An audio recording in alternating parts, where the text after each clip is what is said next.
competition where the contestants are mostly made of metal. We'll put the pieces together in today's edition of CNN Student News. Hope you had a great weekend. I'm Carl Lazouz. First up, a gift given to President Obama grabs attention at the Summit of the Americas. That's because it came from Hugo Chavez, the president of Venezuela. He's spoken out harshly against the U.S. numerous times. One Republican senator says it's irresponsible for President Obama to be seen laughing and joking with, quote, one of the most anti-American leaders in the entire world. Obama says he disagrees with Chavez on many issues, but he believes improving the relationship between the U.S. and Venezuela won't harm U.S. interests. Suzanne Malveaux wraps up the conference. Call it the Diplomatic Book Club. Venezuela's President Hugo Chavez reaches out to President Obama with a handshake and a paperback. When asked a little later, Obama responds in good humor. You know, I thought it was one of Chavez's books. I was going to give him one of mine. In front of a clamoring international press, the exchange stole the show. The book, The Open Veins of Latin America, documents centuries of American and European exploitation of the region. Is the president going to read his new book? I think it's in Spanish, so that might be a tad on the difficult side. And U.S. officials say it will take much more than pleasantries to change relations. A shake and a smile does not constitute a new relationship. We have a strained relationship with Venezuela. I think what we have to do is rebuild a civil relationship. Chavez, who once called President Bush the devil, has been one of the U.S.'s fiercest critics, most notably on Cuba. Like Chavez, many Latin American leaders here are openly pressing Mr. Obama to bring Cuba back into the fold, normalize relations, and lift the trade embargo. Mr. Obama said he was encouraged by Cuban President Raul Castro's offer for talks, but also wanted to see action on democratic reforms. I think we're making progress at the summit. U.S. officials caution that decades of tension with the communist regime will take a good deal of time to change. We'll just have to see what happens in the next few days and weeks in terms of how the Castro government decides to proceed. Notably, one of President Obama's top economic advisors is on this trip, Larry Summers. And Summers tells us that the #1 priority for all Latin American leaders is the success of the U.S. economy, because it has such a huge impact on their ability to export their goods and to employ their people. Suzanne Malveaux, CNN, Trinidad. President Obama also says he's concerned about the safety of Roxana Saberi and that he's confident she wasn't working as a spy. That's exactly what she's been convicted of in Iran. That country's president, Mahmoud Ahmadinejad, says he wants to make sure that Saberi has a fair chance to appeal her sentence. Rosemary Church fills us in on the details of this delicate situation. Minnesota Senator Rod American freelance journalist Roxana Saberi has been sentenced to 8 years in prison. The penalty, the court says, for working as a spy for the United States. Saberi had been living in Tehran freelancing for a number of organizations, including National Public Radio. She was writing a book when she was arrested in January. First, she was accused of buying a bottle of wine, forbidden in the Islamic nation. Then she was told she was working without a press permit. Then, a couple of weeks ago, a new charge. We're deeply concerned about the Iranian government announcement that Roxana Saberi has been charged with espionage. Iran says Saberi confessed, but her father says that was a trick. She was told she'd be released if she cooperated. The trial was held behind closed doors and lasted just 1 day. Washington made its position clear earlier this week. These charges, as I said yesterday, are baseless, without foundation. And we've been very concerned about the transparency of this judicial process. You know, just to emphasize again, we're going to work to try to get her release. And we call on the Iranians to provide as much information as they can to us about Roxana Saberi and go from there. Saberi's parents travelled to Iran from the US weeks ago. Her father has promised to stay put until their daughter is released. Rosemary Church, CNN, Atlanta.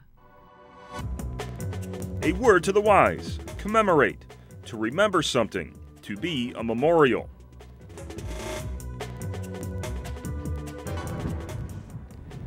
This week, Americans are commemorating the 14th anniversary of the deadly attack on the Alfred P. Murrah Federal Building in Oklahoma City. The bombing claimed the lives of 168 people. More than 500 others were injured by the blast. Yesterday's ceremonies took place at the memorial, which was built on the site where the federal building stood before the attack. America also honors the victims of a deadly shooting at Columbine High School in Colorado. That attack took place 10 years ago and shined a spotlight on the issue of school safety. A memorial to those who lost their lives in that tragedy was unveiled 2 years ago at a park near the school. And Captain Richard Phillips is back home in Vermont after his recent ordeal with pirates off the coast of Somalia. He was held hostage for days before being rescued by U.S. Navy forces earlier this month. Phillips thanked members of the military and said that they are the heroes, not him.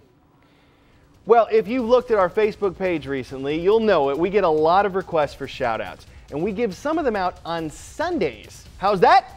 It is Extra Credit. It's a new segment with yours truly, airing on CNN around 8:40 every Sunday morning.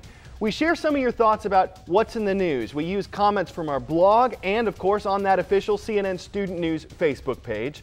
And we give out shout-outs, usually around 2 of them. So we'd love for you to tune in on Sunday morning for some extra credit, see if your class makes the cut. And if you missed it this Sunday, you can check it out in the Spotlight section on cnnstudentnews.com. Is this legit? The word robot is an acronym that stands for Remote Operated Biologically Ordered Technology. Nope, in fact, robot isn't an acronym at all. It comes from the Czech word robota, which means compulsory labor. All right, students from around the country have labored to build their own robots as part of that contest we mentioned at the start of today's show.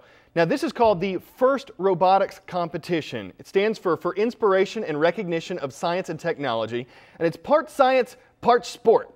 Teams have 6 weeks to build a machine designed to solve a common problem. You can check out some of the action from this year's championships right now. All right, here we go, autonomous mode.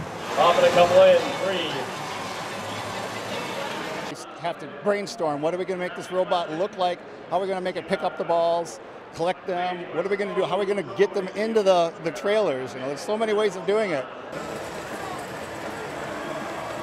Space Cookies 1868 with the telephone lunch. Yeah, it's really fun. I mean, you get to use what we've learned at school to apply to building a physical object like this. I mean, I would have never thought I'd have joined the robotics team. And we just, enjoy socializing with all the teams here. This is my first year. My brother was actually on the team, so I'd kind of seen it and got really interested into it, and I'm sucked in now. I can't get out. It's the first robotics championship 2009. It's lunacy on the cradle, baby. As far as the ball path goes, we have 2 ways of loading. We can either human player load, we can throw balls in the top here, or we can pick up off the ground down here. This is what's generating our future engineers. This is the bedrock of our country going forward. I really hope to become a mechanical engineer. The competition can be nerve-wracking, but it's always fun. I always have fun, whether we lose or win.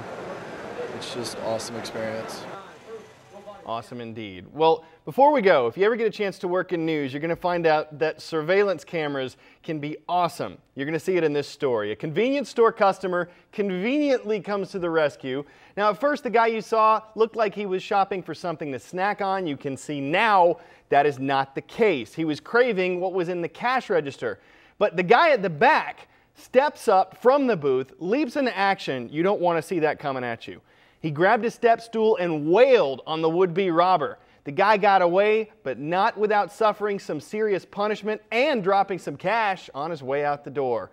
All thanks to a customer who really stepped up. That is the last hit in today's show. For CNN Student News, I'm Carl Azus.